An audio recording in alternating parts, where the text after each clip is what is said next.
The rain hammered against the windshield as Marcus gripped the steering wheel tighter, his knuckles white against the leather.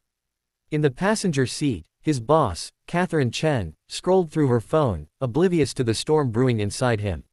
Not the weather, though that was brutal, but the storm that had been raging in his chest for the past 3 years. Ever since Rebecca left. Ever since she walked out on him and their son, Jamie, without a backward glance or a forwarding address. Marcus had rebuilt their life from ashes. The sleepless nights when Jamie cried for his mother. The birthday parties where his son would scan the door, hoping she'd walk through. The way Marcus learned to braid hair from YouTube videos and burned dinner more times than he could count before finally mastering mac and cheese. He'd become both parents, working double shifts at Chen Industries while raising a boy who deserved so much more than the hand life had dealt him. Take the next left, Catherine said without looking up. The shortcut through downtown will save us 20 minutes. Marcus nodded, signaling the turn. Catherine wasn't what most people expected from a CEO. She'd given him flexibility when Jamie was sick, never questioned his occasional late arrivals, and had promoted him twice in 3 years. Tonight, her car was in the shop, and offering her a ride home was the least he could do. The traffic light ahead turned yellow, then red. Marcus eased to a stop, watching the pedestrians dash across the crosswalk, newspapers and jackets held over their heads against the downpour. That's when he saw her. Rebecca. His heart seized in his chest like a fist had reached in and squeezed. 3 years. 3 years of silence, and there she was, running across the street in a thin jacket, her hair plastered to her face.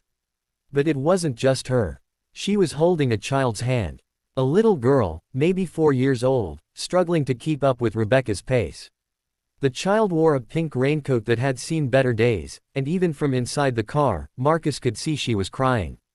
Time fractured. The world reduced to that crosswalk, that woman, that child. Not Jamie. He was home with Mrs. Rodriguez, their neighbor who watched him after school. But who was this little girl?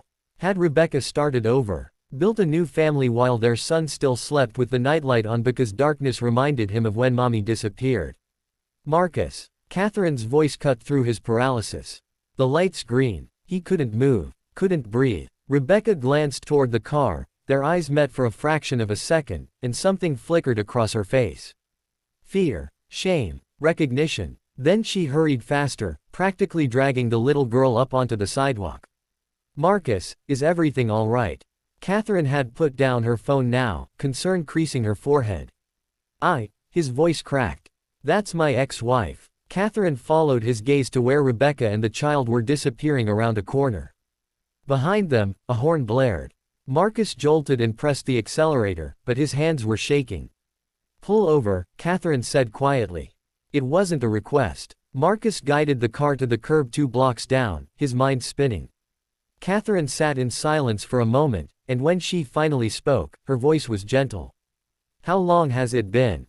3 years. No calls, no letters, nothing. She just left. The words tasted bitter. Jamie still asks about her. I tell him she loved him but had to go away. What else can I say? And now she has another child.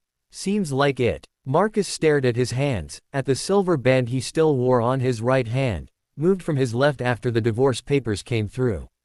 I should hate her. I do hate her. But that little girl looked scared, Catherine. They both looked. He searched for the word. Desperate. Catherine was quiet, watching the rain trace patterns down the window.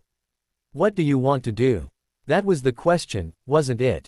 The reasonable thing would be to drive away, to drive Catherine home, to pick up Jamie and heat up the casserole Mrs.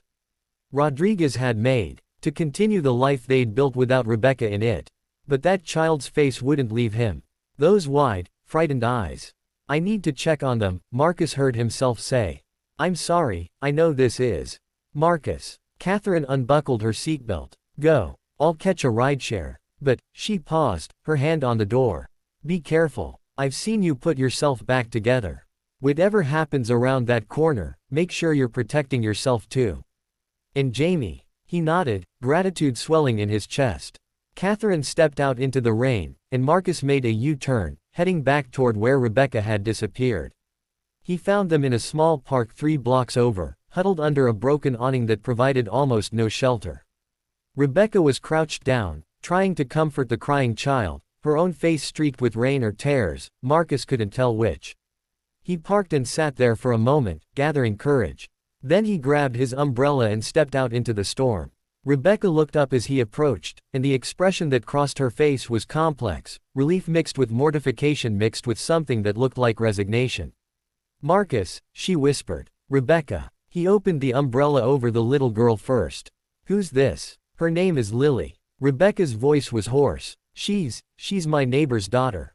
"Was my neighbor's daughter. Sarah died 2 weeks ago. Overdose. There's no father in the picture, no family. Social services is coming tomorrow, but tonight." She swallowed hard. "I have nowhere to take her. We've been evicted. I lost my job last month, and I couldn't make rent, and I didn't know what to do." The words spilled out like a confession. Marcus looked at Lily, really looked at her. Frightened but not his problem. Except she was a child in the rain, and he was a father who understood what it meant to protect the helpless. "Why didn't you call me?" The question came out harder than he intended. "Because I left." Rebecca's composure cracked. "Because I abandoned my son and I had no right to ask you for anything. Because I've been too ashamed to even drive by the house. Because I'm a coward, Marcus. I'm a coward who panicked when motherhood got hard and ran away, and I've regretted it every single day since." Lily whimpered, and Rebecca pulled her closer. "I'm not asking for me. But this little girl has no one. And I saw you, and I don't know what I thought. That maybe the universe was giving me a chance to do one thing right." Marcus stood there in the rain, umbrella shaking in his grip. Every fiber of his being wanted to turn around, to protect Jamie from this woman who'd hurt him. But he looked at Lily's face and saw his own son. Saw every child who needed someone to choose kindness when the world chose cruelty. "Get in the car," he said finally. Rebecca's eyes widened. "Marcus, I said get in the car. Both of you." He moved the umbrella to cover them as they stood. "You can stay in our guest room tonight. Tomorrow, we'll figure out what comes next. But no child sleeps in the rain. Not on my watch." As they drove back to his house, the house that used to be theirs, Marcus called Mrs. Rodriguez and explained as simply as he could. Then he called Catherine to make sure she'd gotten home safely. She answered on the first ring. "Are you okay?" she asked. "I'm bringing them home," he said. "I don't know if I'm doing the right thing." "The right thing rarely feels certain," Catherine replied. "That's how you know it matters." That night, after Lily was asleep in clean pajamas Marcus had frantically bought at a 24-hour drugstore, after Rebecca had showered and collapsed in exhausted gratitude on the guest bed, Marcus sat with Jamie and told him the truth.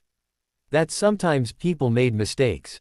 That his mother loved him but had been struggling in ways he was too young to understand. That love meant showing up even when it was hard.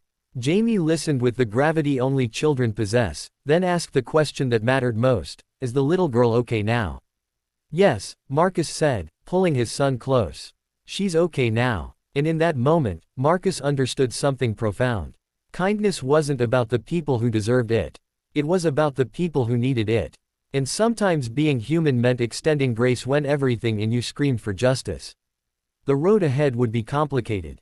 There would be conversations with Rebecca about Jamie, boundaries to establish, healing that might never fully come.